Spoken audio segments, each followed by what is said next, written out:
오늘날 우리는 지중해의 뛰어난 지성들이 서양 철학 전통의 토대를 놓았던 시기, 고대 그리스 철학의 심오한 깊이를 탐구해 보겠습니다.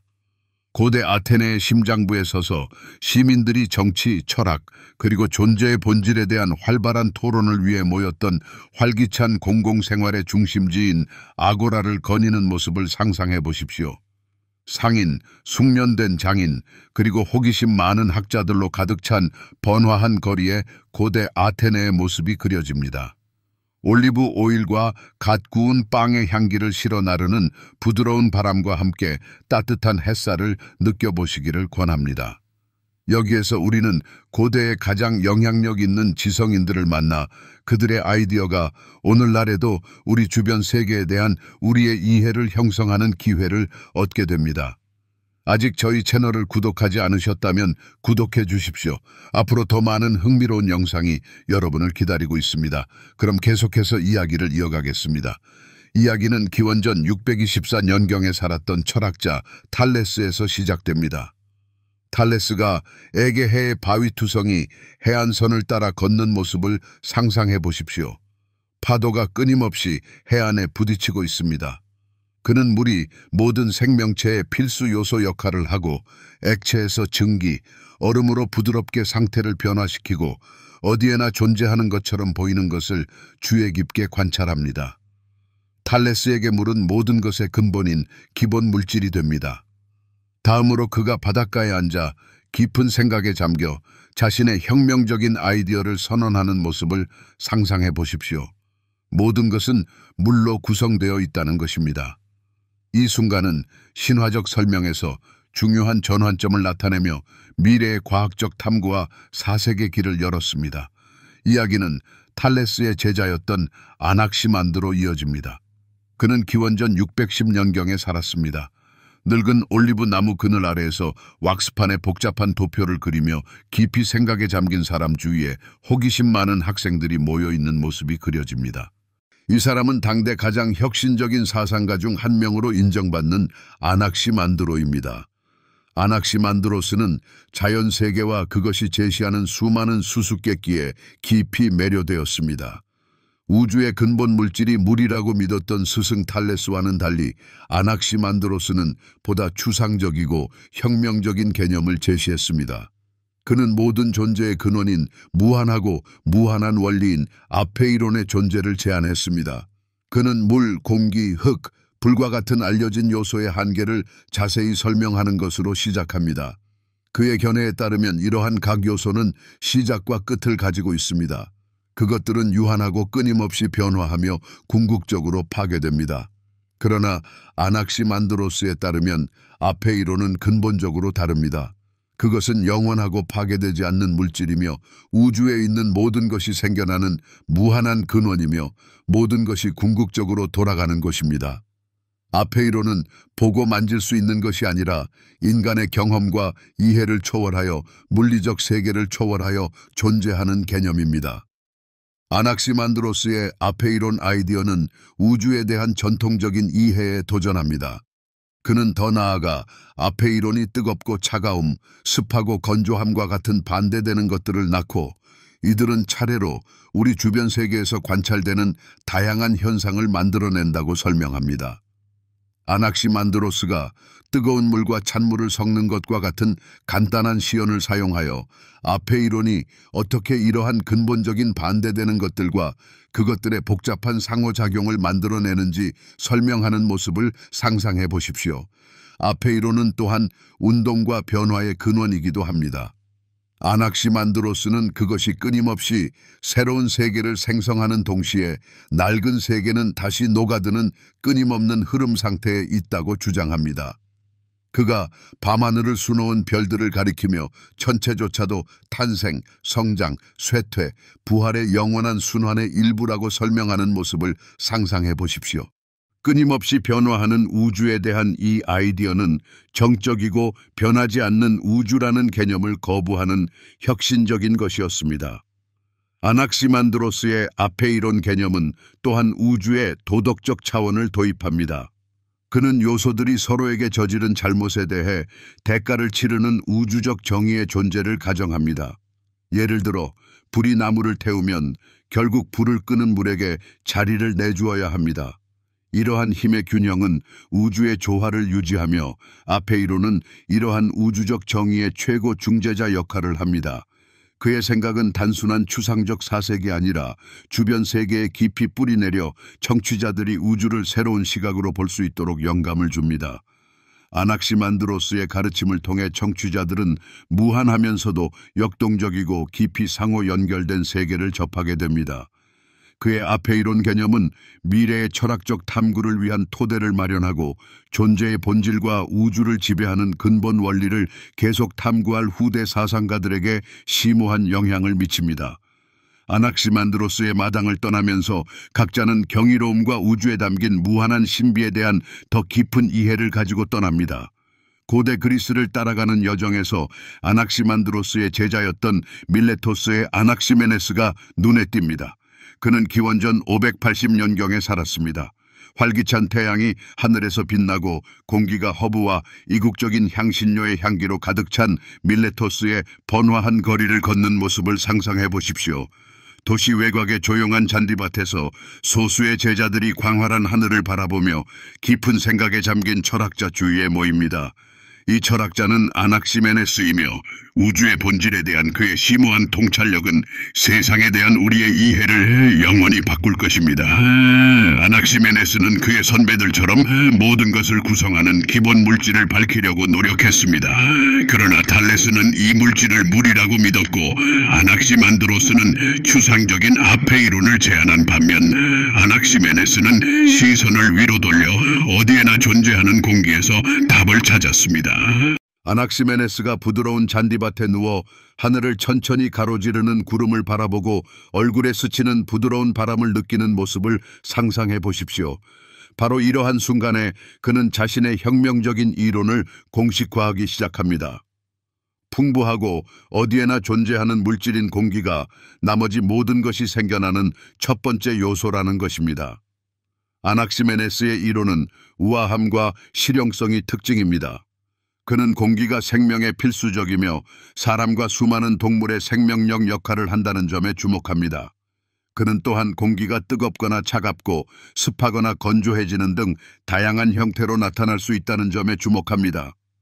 아낙시메네스가 손에 숨을 내쉬어 따뜻함을 느끼거나 불에 바람을 불어 불꽃에 미치는 영향을 관찰하는 것과 같은 간단한 실험을 수행하는 모습을 상상해 보십시오. 이러한 일상적인 관찰을 통해 그는 공기가 응축 및 희박화 과정을 통해 세상을 구성하는 다른 모든 요소로 변환된다는 믿음을 갖게 됩니다. 아낙시메네스가 자신의 이론을 생생하고 이해하기 쉬운 예를 사용하여 제자들에게 설명하는 모습을 상상해 보십시오.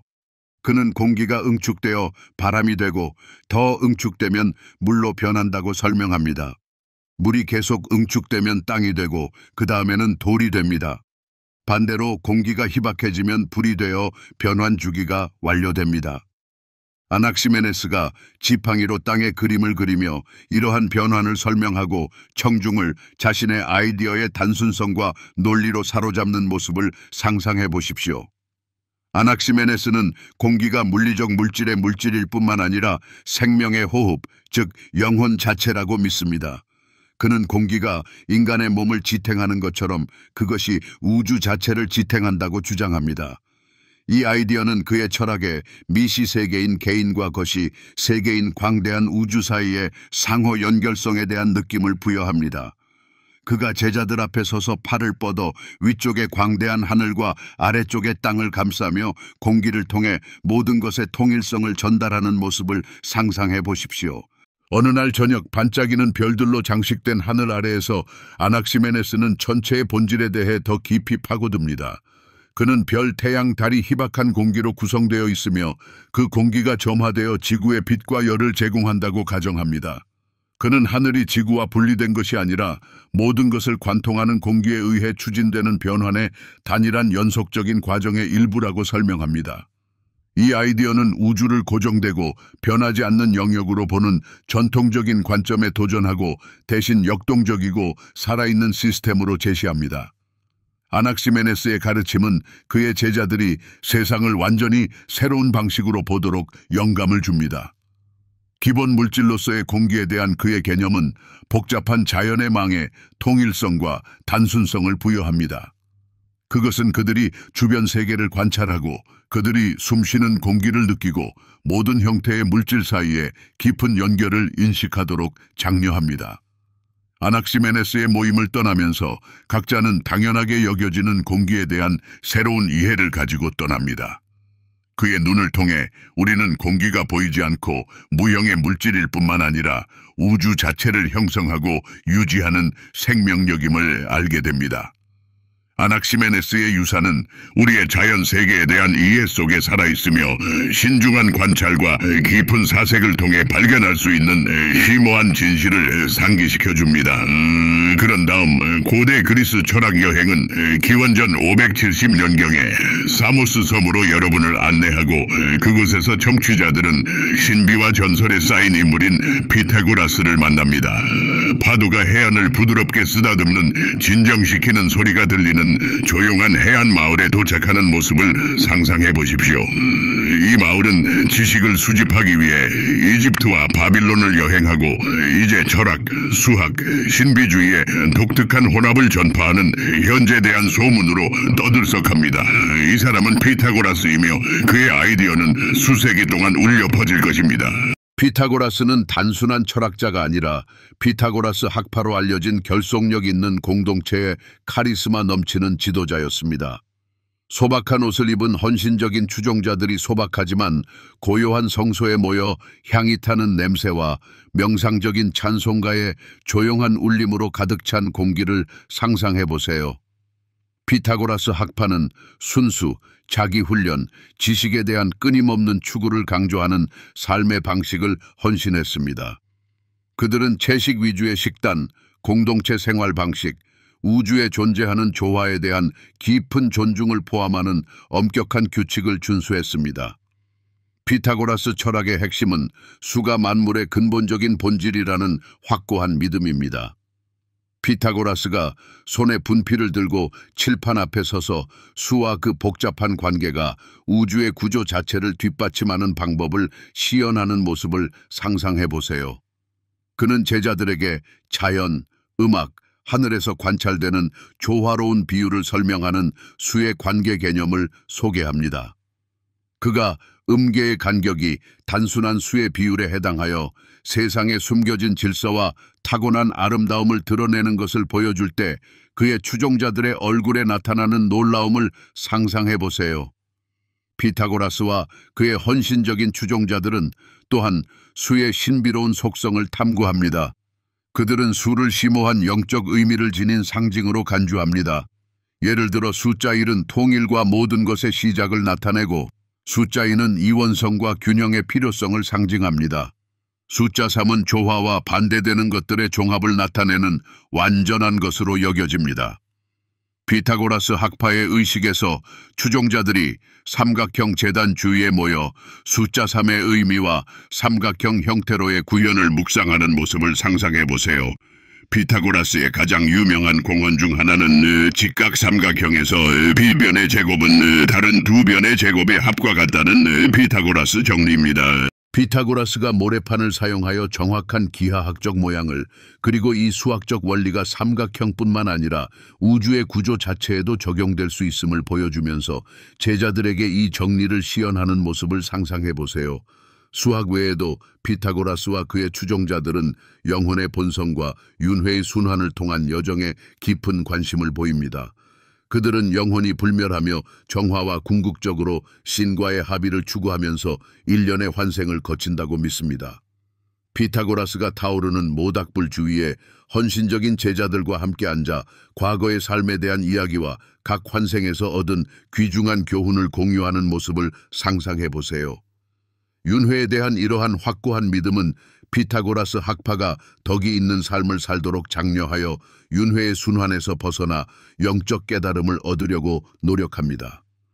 피타고라스 학파 공동체는 또한 은밀함과 비전적인 가르침으로 유명합니다. 그들은 입회 의식과 엄격한 행동 강령을 가진 배타적인 사회를 형성합니다. 입회 의식을 준비하면서 신성한 상징과 찬송가를 배우고 마침내 더 깊은 비밀이 드러나는 내부 서클에 받아들여지는 신입 회원의 흥분과 경외감을 상상해 보세요. 피타고라스의 가르침을 통해 그의 추종자들은 우주를 수학과 신성한 수의 질서의 원리에 의해 지배되는 조화롭고 상호 연결된 전체로 보기 시작합니다. 그들은 지식을 추구하고 윤리적으로 살며 영적 순결을 위해 노력하도록 영감을 받아 우주의 비밀을 이해함으로써 더 높은 존재 상태에 도달할 수 있다고 믿습니다. 피타고라스 학파의 성소를 떠나면서 청취자들은 우주에 스며든 복잡한 조화에 대한 경이로움과 경외감을 가지고 갑니다. 피타고라스의 유산은 지식 추구와 영적 깨달음의 탐구가 불가분하게 연결되어 있음을 상기시키면서 우리 자신과 주변 세계에 대한 더 깊은 이해를 향해 우리를 안내합니다. 고대 그리스 철학을 탐구하면서 우리는 기원전 5세기경 활기찬 도시 에페소로 가게 되는데, 그곳에서 여러분은 사상이 심오하면서도 수수께끼 같은 사상가 헤라클레이토스를 만납니다. 에페소의 분주한 시장을 돌아다니는 자신의 모습을 상상해 보세요. 공기는 이국적인 향신료의 향기로 가득 차 있고 상인들의 끊임없는 제잘거림이 들립니다. 도시의 화려함 속에서 키 큰 사이프러스 나무 그늘에 가려진 조용한 사원 구석에 고독한 인물이 깊은 생각에 잠겨 앉아 있습니다. 이 사람은 헤라클레이토스인데 그의 우울한 본성과 삶의 일시성에 대한 깊은 믿음 때문에 동시대 사람들에게 우는 철학자로 알려져 있습니다. 헤라클레이토스는 끊임없는 변화와 끊임없는 흐름의 렌즈를 통해 세상을 보는 철학자입니다. 그가 카이스터 강둑을 따라 걸으면서 물이 끊임없이 흐르며 한순간도 똑같지 않은 것을 관찰하는 모습을 상상해 보세요. 바로 이곳에서 그는 만물은 흐른다는 뜻의 판타레이라는 문구에 담긴 그의 유명한 변화 교리를 공식화합니다. 그는 추종자들에게 끊임없이 다른 물이 흐르기 때문에 같은 강에 2번 들어갈 수 없다고 소리내어 묵상합니다. 헤라클레이토스는 변화가 우주 자체의 근본적인 본질이라고 굳게 믿습니다. 그는 현실을 정적인 대상의 집합체가 아니라 모든 것이 끊임없이 움직이는 역동적인 과정으로 봅니다. 헤라클레이토스가 그늘진 숲에서 제자들과 함께 앉아 캠프파이어에 반짝이는 불꽃을 자신의 철학에 대한 강력한 은유로 사용하는 모습을 상상해 보세요. 그는 불이 나무를 소비하고 변형시키는 것처럼 우주도 탄생, 성장, 부패, 궁극적으로 부활의 끊임없는 순환을 통해 끊임없이 새로워진다고 설명합니다. 헤라클레이토스 사상의 핵심에는 우주에서 일어나는 끊임없는 변화를 지배하는 질서와 이성의 근본 원리인 로고스라는 개념이 있습니다. 그가 밤하늘을 수놓은 별을 가리키면서 로고스가 겉보기에 혼란스러움에도 불구하고 우주 자체를 정의하는 합리적인 구조가 존재하도록 보장하는 방법을 설명하는 모습을 상상해 보세요. 로고스는 현실의 구조를 엮어 끊임없는 흐름 속에서 균형과 조화를 유지하는 보이지 않는 실과 같습니다. 헤라클레이토스의 철학은 인간 경험의 영역까지 확장됩니다. 그는 갈등과 모순이 삶의 본질적인 측면이자 변화와 성장의 촉매제라고 가르칩니다. 그가 활과 리라의 이미지를 사용하여 이 아이디어를 설명하면서 활의 활시위와 나무 프레임 사이 또는 리라의 현과 공명 바디 사이와 같은 반대되는 것들 사이의 긴장이 어떻게 조화와 깊은 균형을 만드는지 설명하는 모습을 상상해 보세요. 그는 갈등 없이는 진전이 있을 수 없고 투쟁 없이는 발전이 있을 수 없다고 주장합니다. 헤라클레이토스는 또한 반대되는 것들의 통일에 대한 흔들리지 않는 믿음으로 유명합니다. 그는 지름길로 반대되는 것처럼 보이는 힘이 실제로 상호 연결되어 있고 깊이 상호 의존적이라고 가르칩니다. 그가 낮과 밤, 삶과 죽음, 즐거움과 고통의 상호작용과 이러한 반대되는 것들이 어떻게 서로를 정의하고 의미를 부여하는지에 대해 논의하는 모습을 상상해 보세요. 그는 이 통일성을 이해하는 것이 현실의 진정한 본성을 파악하는 열쇠라고 강조합니다. 그를 둘러싼 그의 추종자들은 그의 심오한 통찰력에 매료됩니다. 그들은 헤라클레이토스의 눈으로 세상을 보고 끊임없는 변화 속에 존재하는 아름다움과 모든 것의 깊은 상호 연결성을 감상하는 법을 배웁니다. 제자가 헤라클레이토스의 가르침을 묵상하면서 나비가 고치에서 우아하게 나오는 모습을 관찰하면서 변화와 변화의 무한한 가능성에 감탄하는 모습을 상상해 보세요. 헤라클레이토스의 변화 교리는 그의 제자들에게 삶의 덧없는 본성을 받아들이고 끊임없이 변화하는 존재의 본성에서 지혜를 찾도록 촉구하면서 그들에게 도전합니다. 그는 그들에게 엄격한 교리나 정적인 신념이 아니라 주변의 유동적이고 일시적인 현실에 대한 깊은 인식을 통해 지식과 이해를 추구하도록 촉구합니다. 그의 철학은 현재 순간에 깨어나 삶의 끊임없는 흐름의 핵심에서 만연한 로고스를 인식하라는 부름입니다. 강가에서 헤라클레이토스와 그의 헌신적인 추종자들을 떠나면서 청취자들은 우리가 살고 있는 역동적이고 끊임없이 변화하는 세계에 대한 깊은 감사를 가지고 갑니다. 헤라클레이토스의 유산은 변화를 두려워하지 말고 받아들여야 하며 존재의 흐름 속에 삶의 진정한 본질이 숨겨져 있음을 상기시켜 줍니다. 헤라클레이토스와 뚜렷한 대조를 이루는 엘레아의 파르메니데스로 주의가 옮겨지는데 그의 사상은 끊임없는 변화라는 개념과 단호하게 모순됩니다. 철학적 여정은 기원전 5세기경 이탈리아 남부의 도시 엘레아로 청취자들을 안내합니다. 여기에서 헤라클레이토스의 관점과 극명하게 대조되는 사상을 가진 철학자 파르메니데스를 만납니다. 올리브밭과 울창한 포도원이 수평선까지 펼쳐진 조용한 해안 마을에 있는 자신의 모습을 상상해 보세요. 우뚝 솟은 기둥과 생생한 꽃식물로 장식된 조용한 안뜰인 엘레아의 심장부에서 무리의 학생들이 현명하고 위험 있는 사람 주위에 모입니다. 이 사람은 파르메니데스이며 그는 현실을 정의하는 것에 대해 우리가 생각했던 모든 것에 도전하려 합니다. 파르메니데스는 변화가 환상이며 진정한 현실은 변하지 않고 영원하다고 굳게 믿습니다. 그가 흔들리지 않는 눈빛과 평온한 목소리로 안뜰에 서서 자신의 혁명적인 사상을 설명하기 시작하는 모습을 상상해 보세요. 그는 세상이 끊임없이 변화하고 있다고 말하는 감각은 본질적으로 기만적이라고 단호하게 주장합니다. 대신 파르메니데스는 이성이 모든 것의 기초가 되는 더 깊고 변하지 않는 진실을 드러낸다고 주장합니다. 그런 다음 파르메니데스는 학생들에게 존재의 심오한 개념을 소개합니다.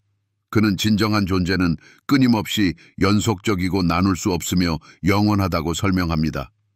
파르메니데스가 완전성과 통일성의 아이디어를 설명하면서 순수한 모래 위에 원을 그리는 모습을 상상해 보세요. 그는 존재는 완벽한 원과 마찬가지로 전체적이고 나눌 수 없으며 따라서 어떤 식으로든 분할되거나 변경될 수 없다고 강조합니다.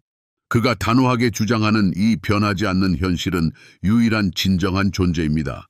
자신의 관점을 더욱 명확히 하기 위해 파르메니데스는 논리적인 주장을 제시합니다.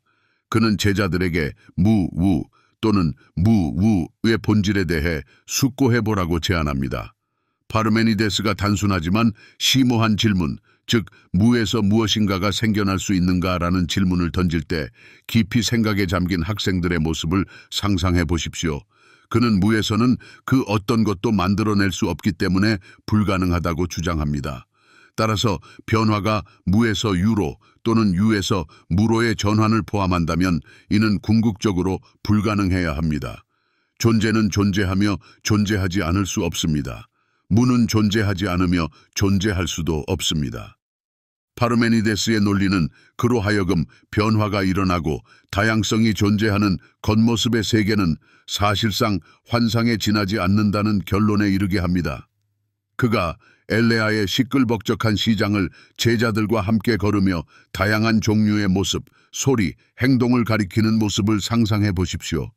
그는 그들이 감각으로 인지하는 것, 즉 움직이는 사람들, 상품 교환, 피할 수 없는 시간의 흐름은 단지 겉모습일 뿐이라고 설명합니다.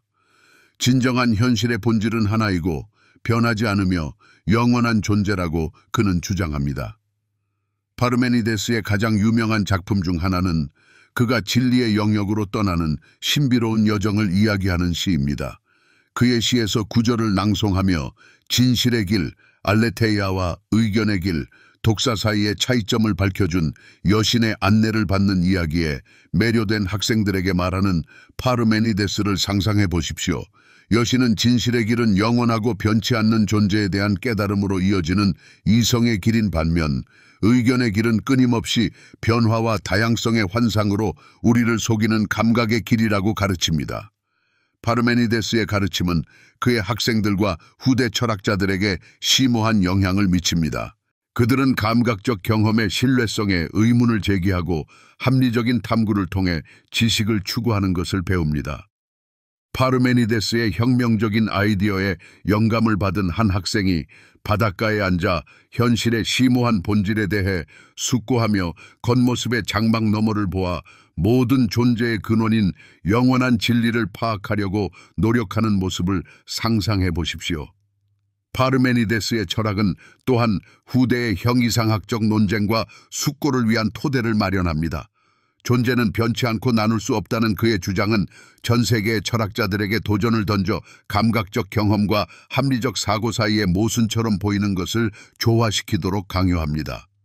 엘레아의 제논과 같이 파르메니데스의 사상을 옹호하기 위해 복잡한 역설을 만들어 철학적 탐구의 경계를 넓히는 미래의 사상가들을 상상해 보십시오.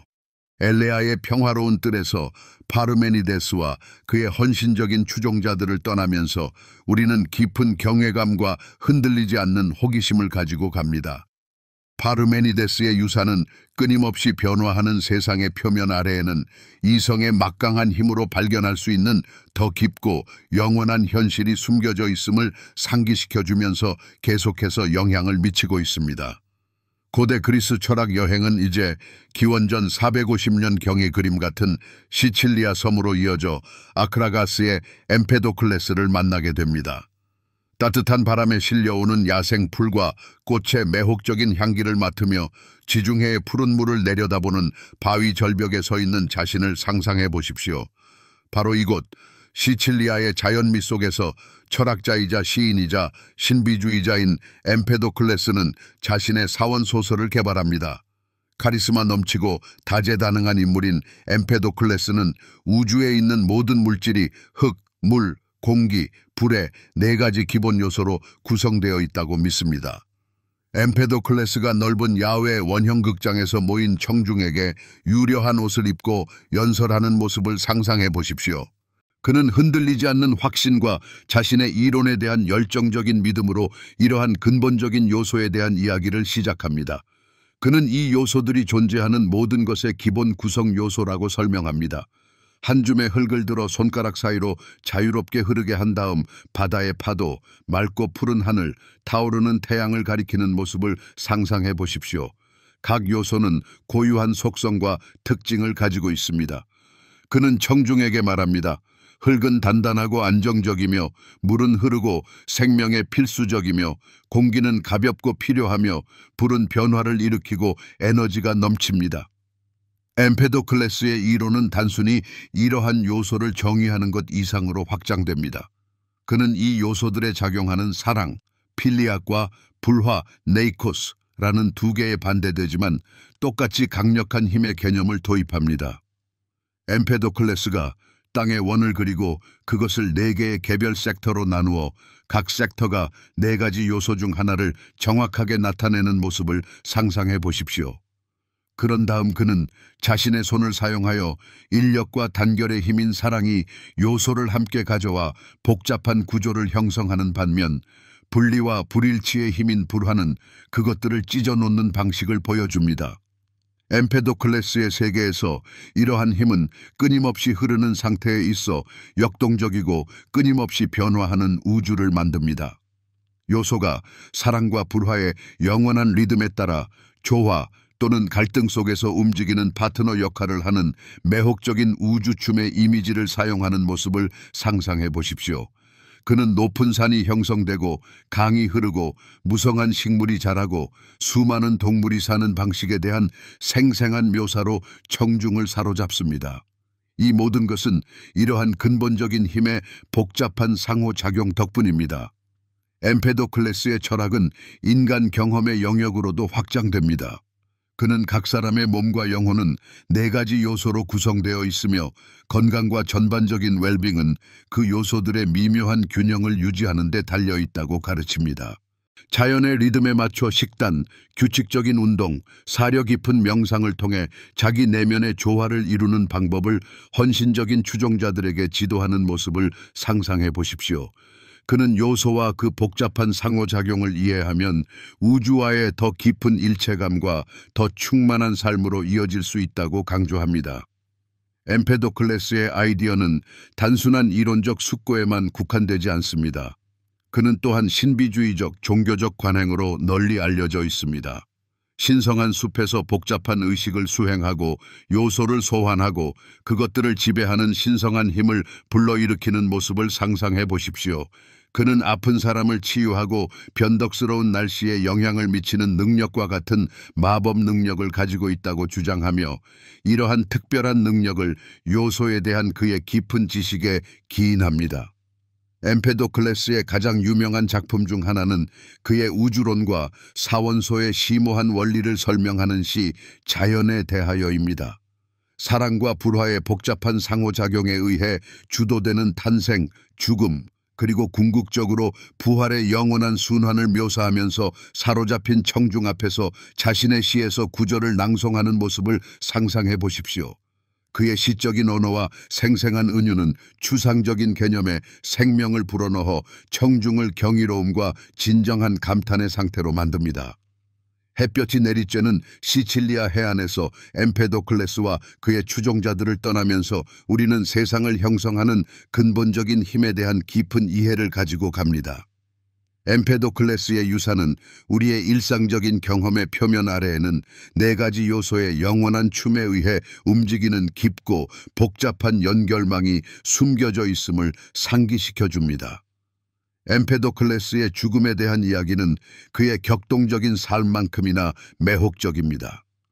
널리 퍼진 전설에 따르면 엠페도클레스는 자신의 신성한 지위에 대한 흔들리지 않는 믿음에 이끌려 활화산인 에트나 산으로 뛰어드는 대담한 결정을 내려 자신의 불멸을 증명했습니다. 펄럭이는 옷을 입은 엠페도클레스가 불타는 분화구 가장자리에 서서 맹렬한 용암 속으로 뛰어들기 전에 자신의 신성한 힘을 선언하는 극적인 장면을 상상해 보십시오.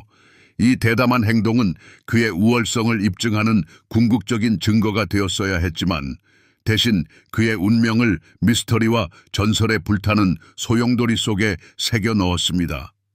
전해지는 바에 따르면 나중에 발견된 것은 화산에서 뿜어져 나온 그의 청동 샌들뿐이었습니다. 이 이야기는 그의 강력한 수사법과 대담한 아이디어를 통해 신중하게 배양한 바로 그 신비주의의 삶과 죽음이 가려진 엠페도클레스의 극적이고 숭고한 인물을 강조합니다. 엠페도클레스는 삶과 가르침을 통해 고대 그리스의 가장 화려한 웅병아이자 심오한 사상가 중 한 명으로 지울 수 없는 유산을 남겼으며 그의 불가사의한 죽음은 우주의 가장 깊은 진실을 이해하고 연결하고자 했던 사람의 이미지에 전설의 층을 더했습니다.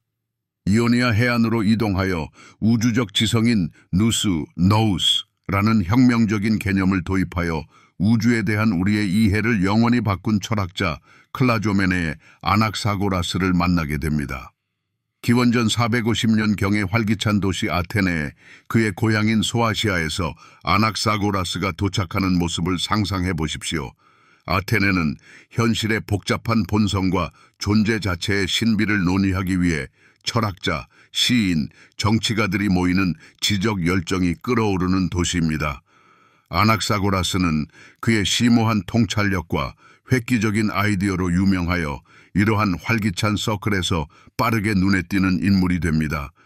아낙사고라스는 우주의 모든 것이 그가 씨앗 또는 호모메리아라고 부르는 무한히 작은 입자로 구성되어 있다고 주장합니다. 활기찬 아고라에서 열띤 토론에 참여하여 이러한 씨앗들이 수많은 방식으로 결합되어 우리 주변에서 볼 수 있는 다양한 물체와 존재를 형성하는 방법을 설명하는 아낙사고라스를 상상해 보십시오. 그러나 아낙사고라스를 특별하게 만드는 것은 그가 이러한 씨앗을 지배하고 조직하는 원리인 마음, 누스, 노우스를 도입한 것입니다. 누스는 물리적 실체가 아니라 지적이고 질서를 부여하는 힘, 즉 모든 것을 움직이게 하고 우주의 질서, 정연한 배열을 보장하는 우주적 지성입니다. 아낙사고라스가 도공이 점토를 빚어내는 것에 대한 비유를 사용하여 누스가 혼돈스러운 씨앗 덩어리를 우리가 경험하는 구조화되고 조화로운 세계로 조직하는 방법을 설명하는 모습을 상상해 보십시오. 이 아이디어는 우주가 순수한 우연의 산물이 아니라 지적인 설계의 결과임을 암시했기 때문에 획기적이었습니다. 아낙사고라스의 누스는 순수하고 영원하며 무한합니다.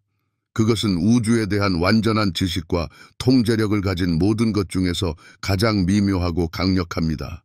마치 노련한 장인이 진정한 걸작을 꼼꼼하게 계획하고 실행하듯이 우주를 빚어내는 일종의 신성한 지성으로서의 누스를 묘사하는 것을 상상해 보십시오. 이러한 우주적 지성의 개념은 이전에는 고려되지 않았던 우주 활동의 의도성과 목적이라는 차원을 도입합니다. 아낙사고라스에 따르면 누스는 우주적 회전을 시작하는데 이는 흙, 물, 공기, 불이라는 친숙한 요소들로 씨앗을 분리하고 조직하는 거대한 소용돌이입니다. 아낙사고라스가 별이 빛나는 하늘을 가리키며 누스가 별, 태양, 달을 각자의 궤도에 배치하고 계절의 가차없는 변화에서부터 살아있는 존재의 복잡한 성장에 이르기까지 자연의 순환을 어떻게 관리하는지 설명하는 모습을 상상해 보십시오. 그의 사상은 또한 인간 지성의 복잡한 본성에 대해서도 다룹니다. 아낙사고라스는 인간의 정신 또는 영혼이 이 편재하는 우주적 누스의 단편이며 우리로 하여금 주변 세계를 이해하고 탐구할 수 있게 한다고 굳게 믿습니다. 그가 다른 저명한 철학자들과 활발한 토론을 벌이며 우리의 숙고하고 인지하는 능력이 본질적으로 우리 내면의 보편적 지성의 작용을 반영하는 것이라고 주장하는 것을 상상해 보십시오. 아낙사고라스의 이론은 논란과 반대에 부딪히지 않았습니다. 태양은 신이 아닌 단지 뜨겁게 달궈진 돌덩이에 불과하며 달은 흙으로 만들어졌다는 그의 대담한 주장은 널리 받아들여지는 종교적 신념과 극명하게 대조됩니다. 아테네 사람들이 보이는 반응을 상상해 보십시오. 어떤 사람들은 그의 합리적인 설명에 흥미를 느꼈지만 다른 사람들은 그의 사상을 불경스럽다고 여겼습니다. 상당한 비판에도 불구하고 아낙사고라스의 영향력은 특히 그의 친한 친구이자 제자인 페리클레스에게 깊은 영향을 미칩니다. 페리클레스는 다가오는 보수주의자들의 분노로부터 용감하게 그를 지지하고 보호합니다. 아낙사고라스의 유산과 그의 강력한 누스 개념은 소크라테스, 플라톤, 아리스토텔레스와 같은 후대 철학자들에게 지속적인 영향을 미칩니다. 그의 지적인 질서를 부여하는 원리라는 아이디어는 그리스 철학에 새로운 차원을 도입하여 물리적 현상과 현기상학적 탐구를 효과적으로 연결합니다. 활기찬 아테네에서 아낙사고라스를 떠나면서 우리는 고대 사상가들이 존재의 신비를 풀고 우주 배후에 있는 지적인 설계를 밝히려고 노력했던 방식에 대한 더 깊은 인식을 가지고 갑니다. 고대 그리스 철학의 풍부한 테피스트리를 따라 우리의 여정을 계속하면서 우리는 고대에서 가장 영향력 있는 사상가 중 한 명인 데모크리토스의 고향인 활기차고 떠들썩한 도시 압델에 도착합니다. 기원전 460년경에 태어난 데모크리토스는 원자론의 창시자로 가장 잘 알려져 있는데 이는 오늘날에도 현대 과학의 반향을 일으키는 혁신적인 아이디어입니다. 압데라의 번화한 거리를 걷다가 주변 세계에 대한 지칠 줄 모르는 갈증과 빛나는 눈을 가진 남자를 만나는 모습을 상상해 보십시오. 그는 삶에 대한 즐거운 성격과 깊은 사랑 때문에 종종 애정 어린 별명인 웃는 철학자로 불리는 데모크리토스입니다. 그는 우주를 이해하는 것이 유용한 지식뿐만 아니라 진정한 기쁨과 깊은 만족을 가져다 줄 수 있다고 굳게 믿었습니다. 데모크리토스는 존경받는 선배 르키포스의 가르침을 바탕으로 우주의 모든 것이 원자라고 알려진 작고 나눌 수 없는 입자로 구성되어 있다는 이론을 공식화했습니다. 데모크리토스가 다른 철학자들과 활발한 토론을 벌이면서 복잡한 아이디어를 전달하기 위해 간단한 비유를 사용하는 모습을 상상해 보십시오. 그는 원자를 광활한 하늘의 별에서부터 우리가 숨쉬는 공기, 심지어 우리 자신의 복잡한 신체에 이르기까지 우리 주변의 모든 것을 구성하는 작고 보이지 않는 건축 블록에 비유했을 것입니다. 데모크리토스에 따르면 이러한 원자는 영원하고 불변하며 무한한 수입니다.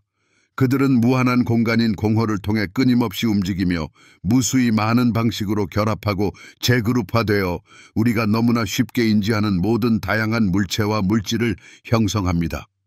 그는 몇 가지 기본 모양이 배열 방식에 따라 무한한 패턴 배열을 만들 수 있는 매혹적인 만화경에 대한 비유를 사용하여 이 복잡한 과정을 설명하는 모습을 상상해 보십시오. 데모크리토스 원자론의 가장 놀라운 특징 중 하나는 엄격하게 기계적인 성격입니다. 그는 감각적인 감각과 복잡한 인간 감정을 포함한 모든 현상이 원자 상호작용으로 완전히 설명될 수 있다고 가정했습니다.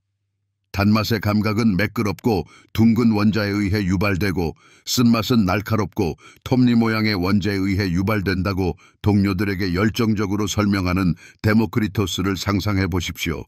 이것은 당시 널리 퍼져 있던 더 신비주의적이고 영적인 설명에서 벗어난 혁명적인 변화였습니다. 데모크리토스는 또한 특히 미세하고 매끄러운 원자로 구성되어 있다고 믿었던 영혼의 본성을 깊이 연구했습니다. 그는 이러한 영혼 원자가 사고, 감각, 그리고 삶의 힘 자체를 담당한다고 굳게 믿었습니다. 사람이 죽으면 이러한 원자는 단순히 흩어져서 다시 전체 원자 풀로 흘러 들어간다고 그는 주장했습니다. 이 관점은 죽음이나 내세에 대한 두려움은 본질적으로 근거가 없기 때문에 덕이 있고 즐거운 삶을 사는 것의 중요성에 대한 그의 믿음을 강화했습니다. 그러나 그의 아이디어는 물리학과 형이상학에만 국한되지 않았습니다. 데모크리토스는 또한 윤리학 분야에 깊은 관심을 가졌습니다. 그는 인간 삶의 궁극적인 목표는 행복을 성취하는 것이라고 가르쳤는데 그는 행복을 만족과 평온의 상태로 이해했습니다. 이러한 행복, 즉 의다이모니아는 절제, 지혜, 그리고 세상의 진정한 본성에 대한 깊은 이해를 통해 달성할 수 있습니다. 지식을 갈망하는 학생 그룹에게 지식과 덕이 있는 삶이 궁극적으로 충만하고 즐거운 존재로 이어진다고 강조하면서 말하는 그의 모습을 상상해 보십시오. 그의 이론의 혁명적인 성격에도 불구하고 데모크리토스의 작품은 그의 생애 동안 널리 인정받지 못했습니다. 지배적인 철학적 종교적 견해가 깊이 뿌리내리고 있었고 많은 사람들은 그의 아이디어가 너무 급진적이고 논란이 많다고 생각했습니다. 그러나 그의 사상의 씨앗은 훨씬 후에 싹을 틔워 현대 과학과 철학의 발전에 심오한 영향을 미치게 되었습니다. 데모크리토스의 삶과 지속적인 유산을 되돌아보면서 우리는 그의 시야가 그의 시대를 훨씬 뛰어넘는 사상가를 봅니다. 그의 원자로는 합리적인 탐구와 지식에 대한 흔들리지 않는 추구의 힘을 보여주면서 물리적 세계에 대한 우리의 현대적인 이해를 위한 토대를 마련했습니다. 소크라테스 이전 철학자들에 대한 탐구를 마무리하면서 청취자들은 서양 철학의 이 초기 시기를 특징 짓는 사고의 엄청난 다양성과 풍요로움을 회상합니다. 우주의 근본적인 실체를 이해하려고 노력하는 탈레스에서부터 원자 우주에 대한 데모크리토스의 통찰력 있는 비전에 이르기까지 이 저명한 사상가들은 현실의 본성, 지식, 그리고 삶 자체에 대한 심오한 질문들과 씨름했습니다. 그들의 혁신적인 탐구는 미래의 철학적 발전을 위한 토대를 마련하여 소크라테스, 플라톤, 아리스토텔레스와 같은 저명한 인물들에게 심오한 영향을 미쳤습니다. 게다가 그들의 시대를 초월한 아이디어는 현대 과학 및 철학적 논의를 고무하면서 오늘날에도 계속해서 반향을 일으키고 있습니다. 소크라테스 이전 철학자들은 단순한 철학자가 아니라 진정으로 미지의 세계로 과감히 진출하고 인간 이해의 경계를 넓히는 선구자였습니다.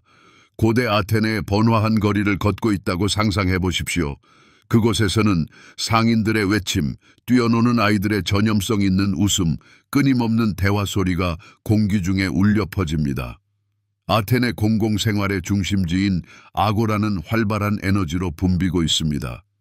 이 활기찬 군중 속에서 당신은 외모가 아닌 특별한 행동으로 눈에 띄는 사람을 발견합니다.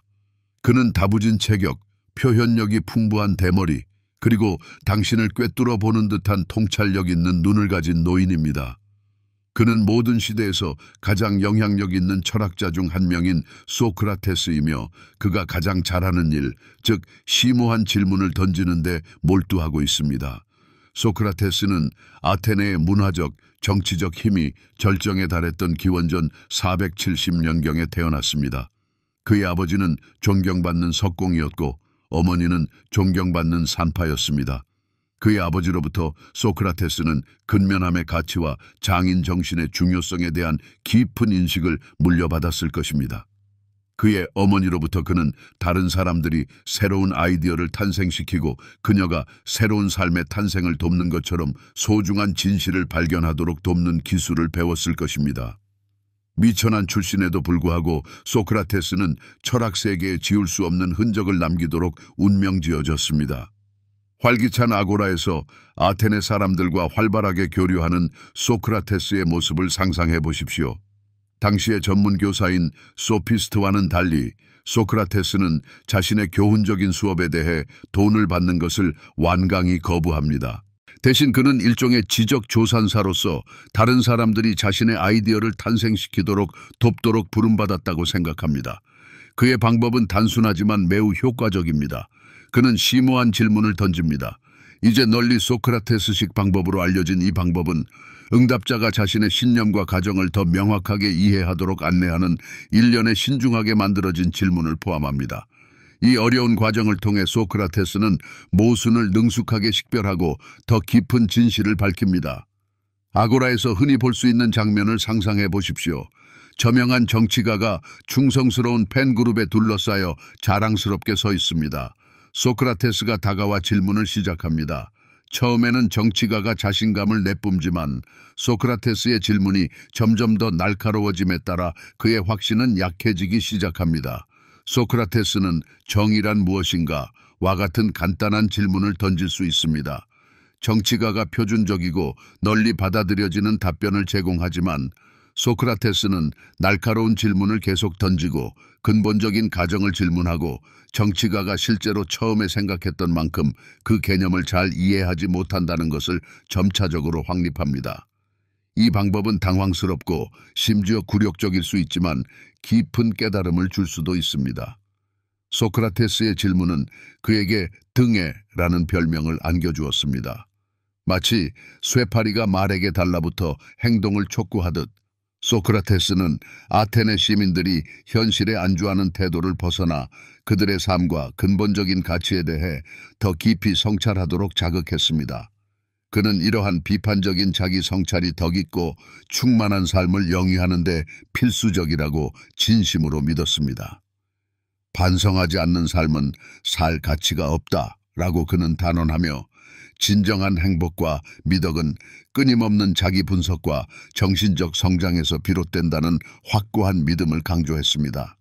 수많은 젊은 아테네인들 사이에서 그의 영향력과 인기가 높았음에도 불구하고 소크라테스는 모든 사람에게 사랑받는 인물은 결코 아니었습니다.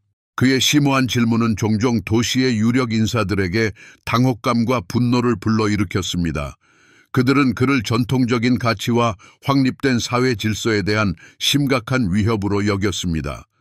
무지를 드러내는 소크라테스의 방법은 단순한 지적 유희가 아니라 아테네 지도자들의 권위와 명성에 대한 직접적인 도전이었습니다. 소크라테스와 아테네 지도자들 사이의 긴장은 기원전 399년에 극적으로 고조되었고 그는 불경죄와 젊은이들을 타락시켰다는 날조된 혐의로 재판에 회부되었습니다. 아테네 법정의 장면을 상상해 보십시오.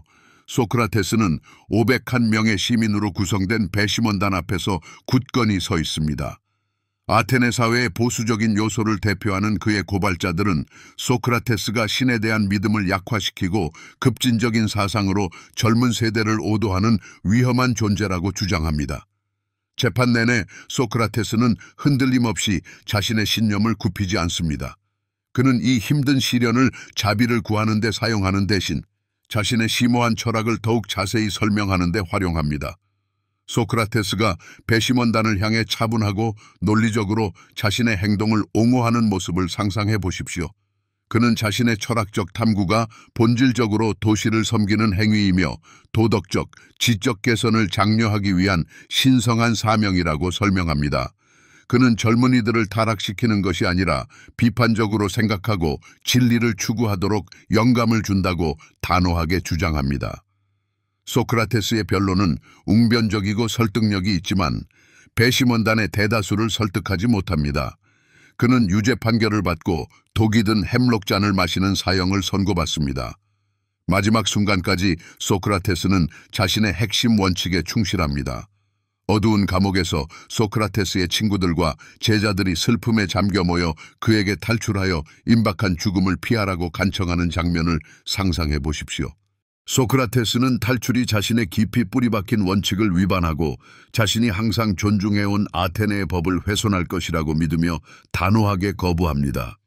소크라테스가 침착하게 독약을 마시는 동안 그는 친한 친구들과 영혼의 불가사의한 불멸성과 죽음 자체의 심오한 본질에 대해 열띤 대화를 계속 나눕니다. 독이 퍼져나가기 시작할 때조차 그의 태도는 침착하고 냉정함을 유지합니다. 소크라테스, 아테네의 쇠파리가 마지막 숨을 내쉴 때 암울하지만 존경스러운 침묵으로 가득 찬 방을 상상해 보십시오. 그의 죽음은 자신의 신념에 대한 흔들림 없는 헌신과 진리에 대한 끊임없는 추구에 대한 깊은 증거가 됩니다. 소크라테스의 유산은 글로 쓰인 작품을 통해서가 아니라 그의 사상이 미친 장기적인 영향과 그가 제자들과 후대 철학자들에게 끼친 심오한 영향을 통해 살아 숨쉽니다. 가장 유명한 제자인 플라톤은 소크라테스 사상의 본질을 영원히 기리고 스승의 사상을 자신의 유명한 대화편을 통해 보존했습니다. 플라톤의 뛰어난 제자인 아리스토텔레스는 이러한 사상을 더욱 발전시켜 서양 철학의 견고한 토대를 마련했습니다. 소크라테스의 삶과 유산을 되돌아보면서 우리는 지혜를 끊임없이 추구하는데 자신의 삶을 바치고 기꺼이 현 상태에 도전하며 임박한 죽음에 직면해서도 자신의 핵심 원칙에 흔들림 없이 충실한 인물을 발견합니다. 그의 뛰어난 이야기는 비판적 사고의 중요성과 기존의 규범의 의문을 제기하는 용기를 강력하게 상기시켜줍니다.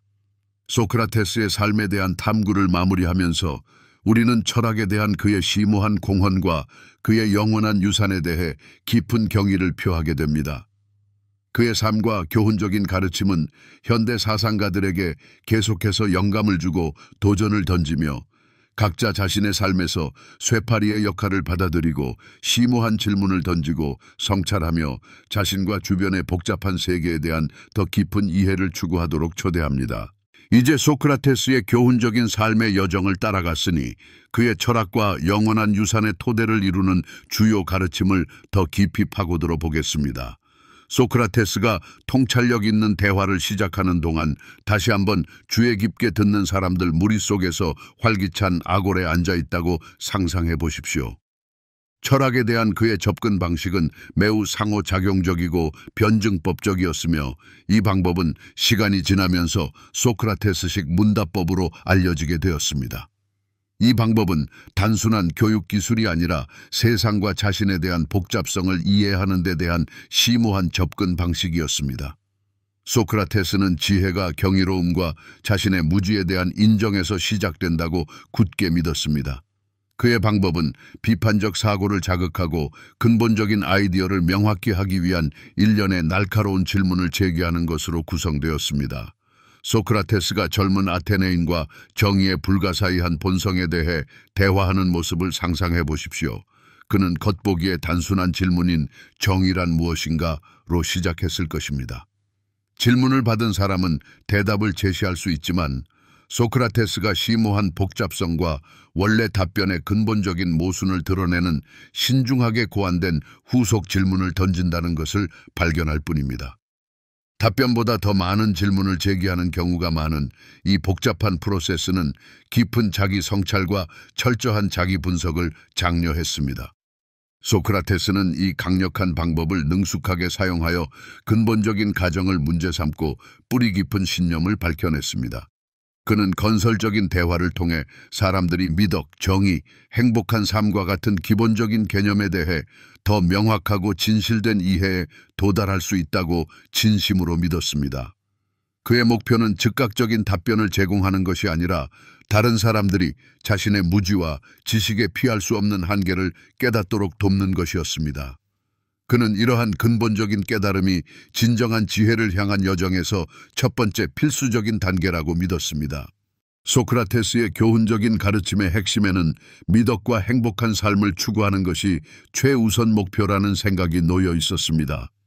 도덕적 진실은 상대적이며 성공이 궁극적인 목표라고 주장한 소피스트와 달리 소크라테스는 객관적인 도덕적 진실의 존재에 대한 확고한 믿음을 유지했습니다. 그는 미덕이 가장 소중한 자산이며 부, 명예 또는 권력보다 비교할 수 없을 정도로 중요하다고 주장했습니다. 소크라테스에게 미덕으로 사는 것은 충만하고 행복한 삶과 동의어였습니다. 그는 종종 자기 인식의 영원한 중요성을 강조하면서 너 자신을 알라라고 분명히 말했습니다. 소크라테스는 자신을 이해하는 것이 미덕을 달성하는 데 필수적이라고 흔들림 없이 확신했습니다. 이를 위해서는 자신의 무지를 인정하고 끊임없는 자기 분석과 철학적 탐구를 통해 지속적으로 자신을 개선하려는 노력이 필요했습니다. 소크라테스는 탐구하지 않는 삶은 살 가치가 없다고 굳게 믿었는데 이는 미덕과 심오한 지혜에 대한 끊임없는 추구가 없기 때문입니다. 소크라테스는 영혼의 불멸에 대한 깊은 믿음을 품었습니다. 그는 영혼을 육체보다 훨씬 더 중요한 인간의 진정한 본질로 여겼습니다. 수많은 제자들과의 대화에서 소크라테스는 종종 영혼의 본성과 미덕과의 긴밀한 관계를 깊이 파고들었습니다. 그는 영혼의 건강이 미덕으로 사는 데 달려 있으며 영혼의 행복을 유지하는 것이 모든 인간 존재의 궁극적인 목표라고 진심으로 믿었습니다. 가장 유명한 대화 중 하나인 변명에서 소크라테스는 자신의 역할이 본질적으로 다른 사람들이 진리에 대한 자신의 심오한 이해를 낳도록 돕는 조산사와 비슷하다고 청중에게 웅변적으로 설명합니다. 그는 아테네 시민들이 자신의 영혼을 돌보고 미덕을 끊임없이 추구하도록 장려하고 인도하기 위해 신 스스로가 맡긴 자신의 사명이 신성하다고 선언합니다. 그는 이 신성한 사명을 수행함으로써 개개인뿐만 아니라 아테네 전체 도시에도 실질적인 혜택을 제공하고 있다고 믿습니다. 소크라테스는 지식이 본질적으로 미덕과 동등하다는 자신의 주장에 대해 유명했습니다. 그는 사람이 무엇이 옳은지 진정으로 이해한다면 자연스럽게 정의롭게 행동할 것이라고 주장했습니다. 일반적으로 윤리적 지성주의라고 불리는 이 흥미로운 아이디어는 도덕적 오류가 의지의 본질적인 약점 때문이 아니라 무지에서 비롯된다는 것을 시사합니다. 예를 들어 누군가가 불공정하게 행동한다면 이는 그가 정의의 진정한 본질을 완전히 이해하지 못하기 때문입니다. 따라서 미덕으로 가는 길은 전적으로 지식과 이해를 습득하는 데 달려 있습니다. 이 관점은 소크라테스가 도덕적 완성을 달성하는 수단으로 교육과 대화에 우선적으로 집중하도록 이끌었습니다.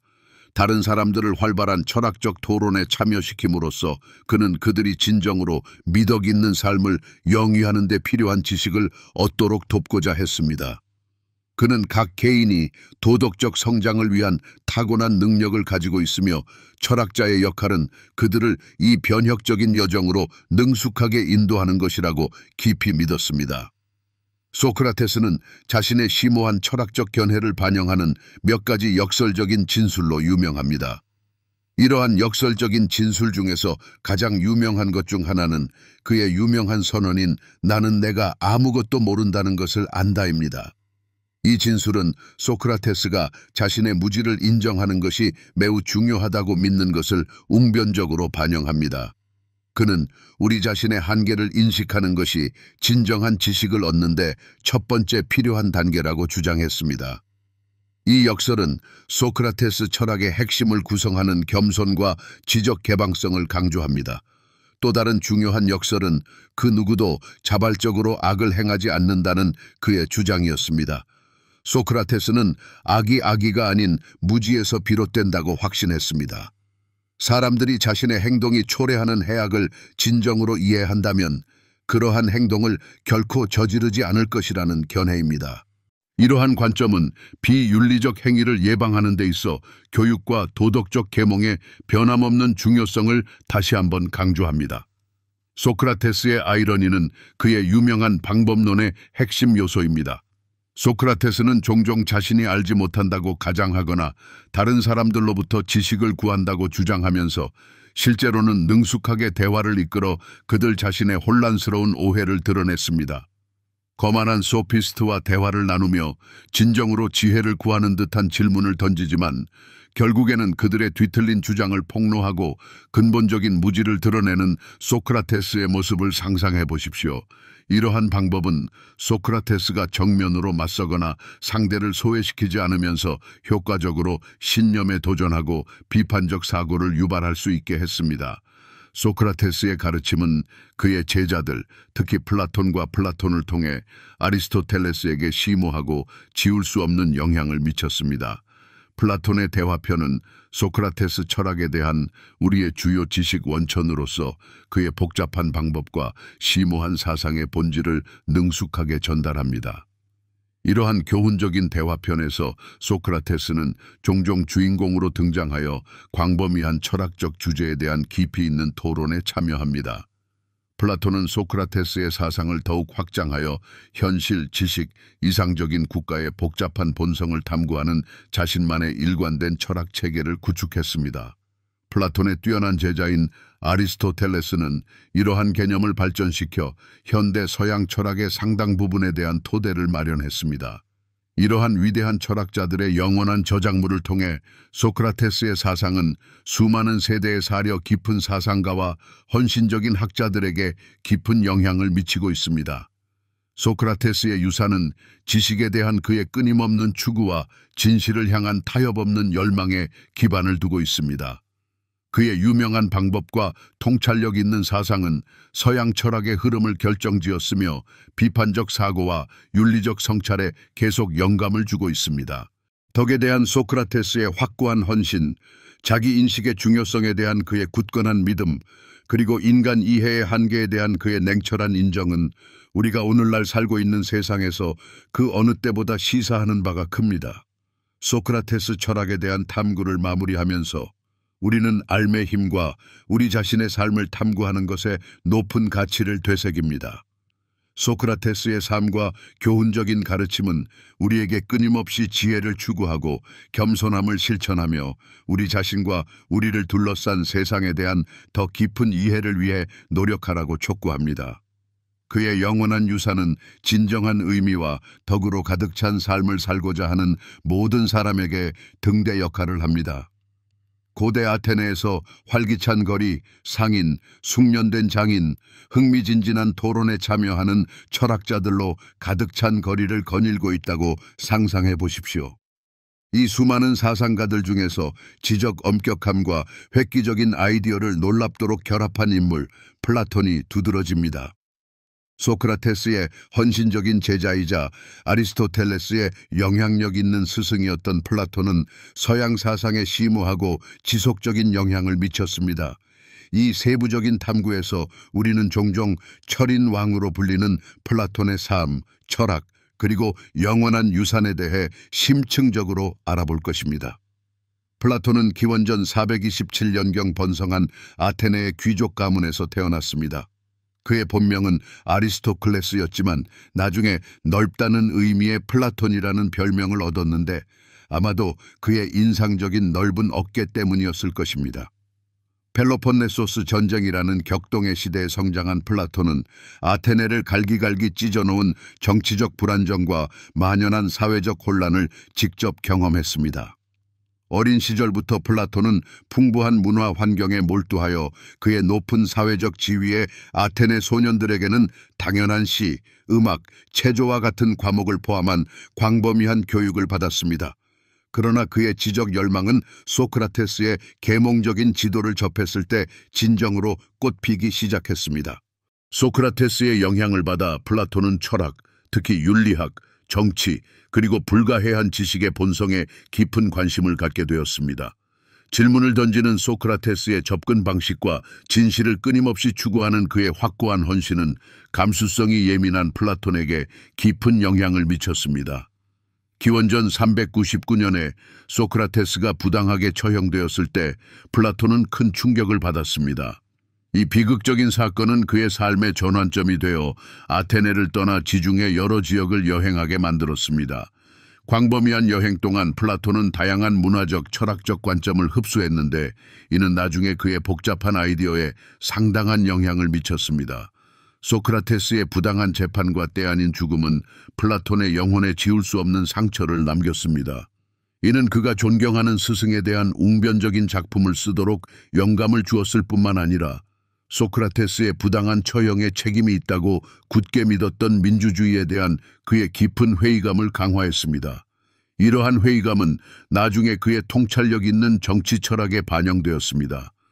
기원전 380년경 아테네로 돌아온 플라톤은 서구 세계 최초의 고등교육 기관 중 하나인 유명한 아카데미를 설립했습니다. 영웅 아카데모스를 기리는 조용한 숲에 위치한 아카데미는 그리스 세계 전역에서 학생들을 끌어모았습니다. 그곳은 거의 1000년 동안 철학적 탐구와 첨단 교육의 저명한 중심지 역할을 하면서 수많은 세대의 뛰어난 사상가들에게 영향을 미쳤습니다. 아카데미에서 플라톤은 철학, 수학, 천문학을 포함한 광범위한 과목을 가르쳤습니다. 그의 교육 방식은 소크라테스의 질문을 던지는 기술을 연상시키는 매력적인 대화를 포함하여 학생들이 비판적으로 생각하고 열띤 토론에 참여하도록 장려했습니다. 아카데미는 곧 지적 탐구의 온상이 되어 플라톤의 가장 중요하고 영향력 있는 작품들의 토대를 마련했습니다. 철학 분야에 대한 플라톤의 가장 중요한 공헌 중 하나는 그의 유명한 이데아론입니다. 이 복잡한 이론에 따르면 우리가 감각을 통해 인지하는 물질 세계는 더 높고 변치 않는 현실의 희미한 그림자에 불과합니다. 이 더 높은 현실은 본질적으로 완벽하고 영원한 형태 또는 이데아라고 불리는 추상적 실체로 구성됩니다. 예를 들어 원의 기본적인 개념을 생각해 보십시오.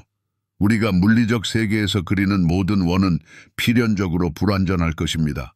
그러나 원의 이데아는 시간과 공간을 초월하여 존재하는 완벽한 추상적 실체입니다. 마찬가지로 정의, 아름다움, 미덕과 같은 기본적인 개념은 진정한 본질을 나타내는 고유한 해당 이데아를 가지고 있습니다. 플라톤은 진정한 지식은 덧없는 감각적 경험에서 비롯되는 것이 아니라 오히려 이러한 영원한 이데아에 대한 지적 통찰력에서 비롯된다고 주장했습니다. 이 초월적인 아이디어는 그의 유명한 국가에 나오는 그의 생각을 자극하는 동굴의 비유에서 생생하게 설명됩니다. 이 복잡한 비유에서 죄수들은 어두운 동굴에 쇠사슬로 묶여 텅 빈 벽을 마주보고 있습니다. 그들 뒤에는 불이 타고 있고 불과 죄수들 사이에는 인형극단이 지나가는 난간이 있습니다. 인형극단은 죄수들 뒤에 서서 그림자를 벽에 들이우고 죄수들은 그 그림자를 그들에게 유일하게 접근 가능한 현실로 받아들입니다. 죄수 중 한 명이 결국 동굴에서 탈출하여 길고 험난한 여정을 거쳐 바깥 세상으로 나가 처음으로 드리워진 그림자의 진정한 근원인 빛나는 태양을 만나게 됩니다. 이 변화무쌍한 여정은 철학자의 무지에 짙은 어둠에서 지식의 빛나는 빛으로 덧없는 현상의 세계에서 영원한 이데아의 심오한 영역으로의 상승을 상징합니다. 동굴로 돌아와 동료 죄수들을 해방시키려 하자 이제 깨달음을 얻은 죄수는 불신과 노골적인 적대감에 직면합니다. 이 잊을 수 없는 비유는 철학적 계몽의 어려움과 널리 받아들여지는 신념에 감히 도전하는 사람들이 종종 직면하는 저항을 강조합니다. 또한 교육의 혁신적인 힘과 철학자가 자신의 안전을 무릅쓰고서라도 자신의 통찰력 있는 아이디어를 다른 사람들과 공유해야 하는 피할 수 없는 의무를 부각합니다. 플라톤의 철학적 사상은 주로 잘 쓰여지고 생각을 자극하는 대화를 통해 전달됩니다. 이 대화는 다양한 주제에 대해 활발한 대화에 참여하는 소크라테스를 묘사하는 극적인 서면 작품입니다. 가장 유명하고 널리 연구되는 대화 중 일부는 다음과 같습니다. 국가는 정의, 이상적인 국가, 그리고 철인 왕의 중심 역할에 대한 포괄적인 탐구입니다. 파이드로스는 사랑, 수사학, 그리고 영혼의 신비로운 본성에 대한 복잡한 주제를 심층적으로 다룹니다. 티마이오스는 물리적 세계의 본성과 우주의 비밀에 대한 자세한 논의를 제공합니다. 향연은 사랑의 다면적인 본성에 대한 매혹적인 연설 시리즈입니다. 매너는 미덕의 본성과 그것이 가르칠 수 있는지에 대한 논쟁의 여지가 있는 질문에 대한 흥미로운 탐구를 제공합니다. 파이도는 소크라테스의 마지막 시간과 영혼의 불멸에 대한 그의 설득력 있는 주장을 웅변적으로 묘사합니다. 각 대화는 매력적인 등장인물과 설득력 있는 이야기를 능숙하게 사용하여 다양한 관점과 견해를 탐구하면서 복잡한 철학적 질문을 탐구합니다. 이러한 지속적인 대화를 통해 플라톤은 소크라테스의 영원한 가르침을 보존할 뿐만 아니라 자신만의 일관된 철학 체계를 발전시킵니다. 플라톤의 영향력은 자신의 시대를 훨씬 뛰어넘어 서양 철학, 과학, 그리고 정치 사상의 흐름을 수세기에 걸쳐 형성합니다. 그의 저명한 제자인 아리스토텔레스는 플라톤의 심오한 사상을 발전시키고 때로는 반박하면서 중세 스콜라주의를 지배한 광범위하고 영향력 있는 철학 체계를 창조했습니다. 번성한 아카데미는 플라톤 사후에도 오랫동안 미래의 학자들을 끌어들이고 양성하며 후대의 교육기관에 대한 모델 역할을 했습니다. 르네상스 시대의 플라톤의 작품들은 부활하여 인문주의 사상가들에게 영감을 주고 현대 철학 발전에 기여했습니다. 정의, 이상적인 국가, 그리고 현실의 본질에 대한 그의 변함없는 사상은 정치, 윤리, 형이상학에 대한 현대적 논쟁 속에서 여전히 공감을 불러일으키고 있습니다.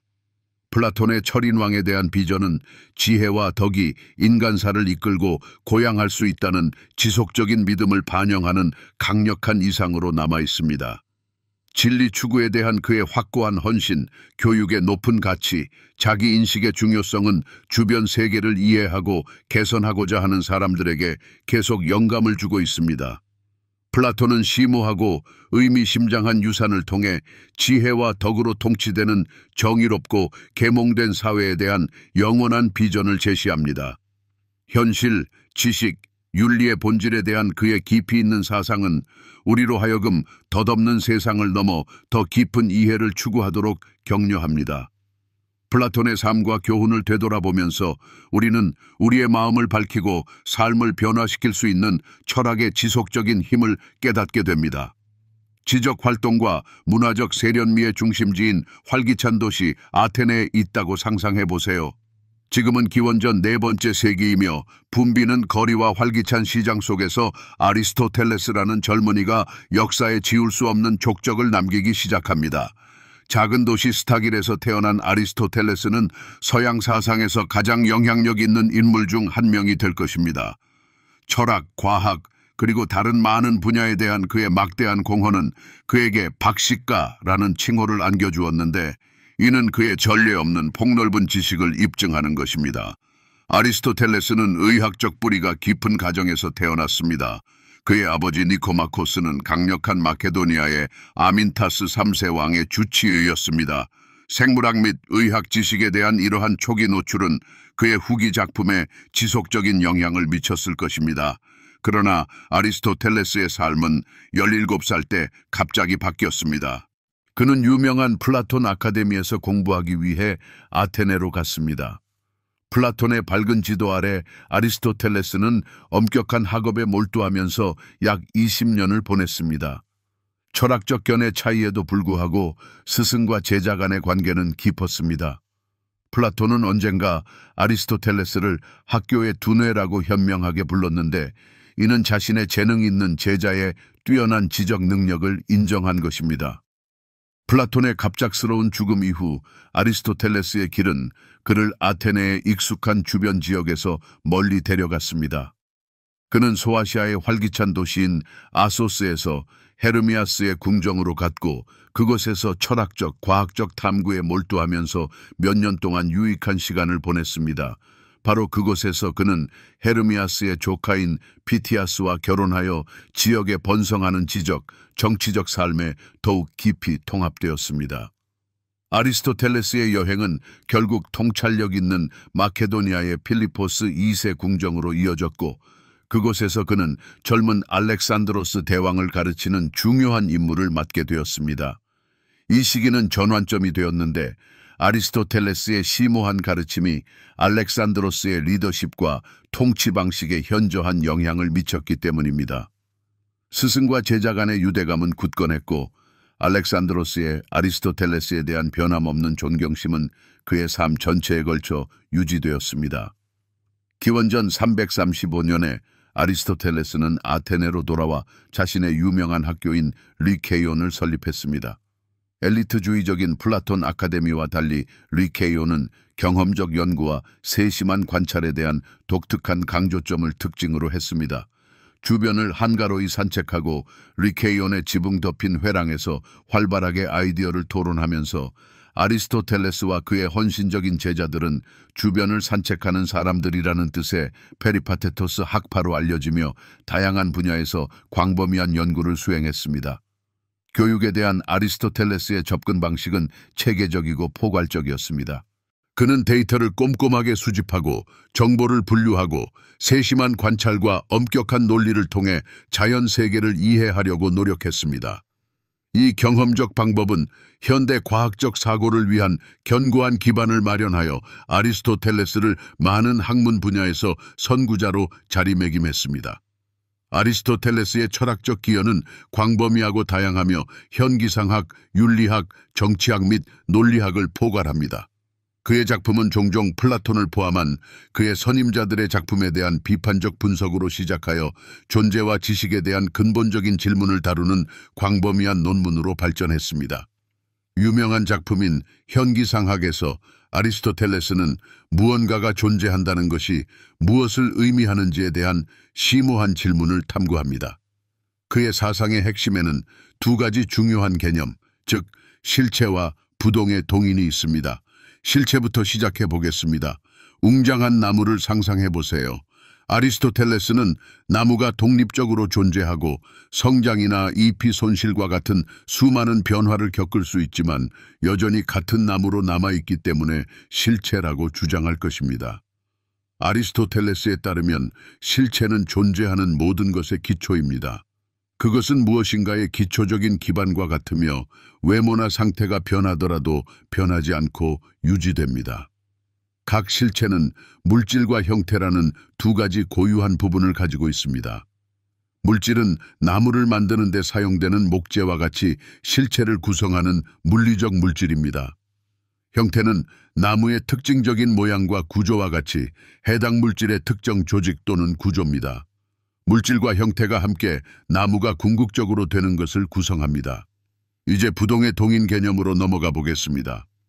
아리스토텔레스는 세상의 모든 것이 끊임없이 움직이거나 변화하고 있다는 것을 예리하게 관찰했습니다.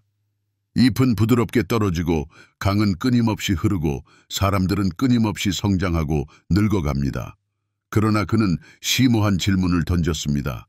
이 모든 움직임을 처음부터 유발한 원인은 무엇이었을까요? 아리스토텔레스는 모든 것을 움직이기 시작하게 한 근본 원인이 있어야 한다고 굳게 믿었습니다. 그것은 스스로는 어떤 식으로든 움직이거나 변화하지 않는 무언가입니다. 이것이 바로 부동의 동인의 본질입니다. 쓰러질 준비가 되어 있는 첫 번째 도미노를 상상해 보세요. 그러면 연쇄 반응이 일어납니다.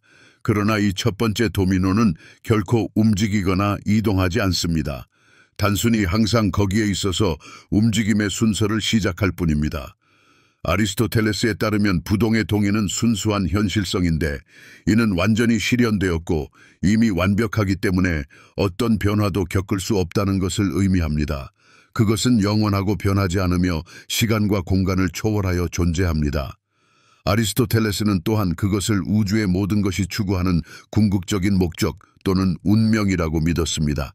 그것은 결국 모든 것을 끌어당기는 자석과 같습니다. 간단히 말해서 부동의 동의는 우주의 모든 움직임과 변화를 유발하지만 스스로는 변하지 않는 완벽하고 변하지 않는 존재입니다. 아리스토텔레스는 그것을 완벽한 사고와 명상에 끊임없이 몰두하는 일종의 신성한 존재로 여겼습니다. 이 아이디어는 세상의 사물이 왜 끊임없이 움직이고 변하지만 항상 어떤 질서 있는 방식으로 움직이는지를 설명하는 데 도움이 됩니다.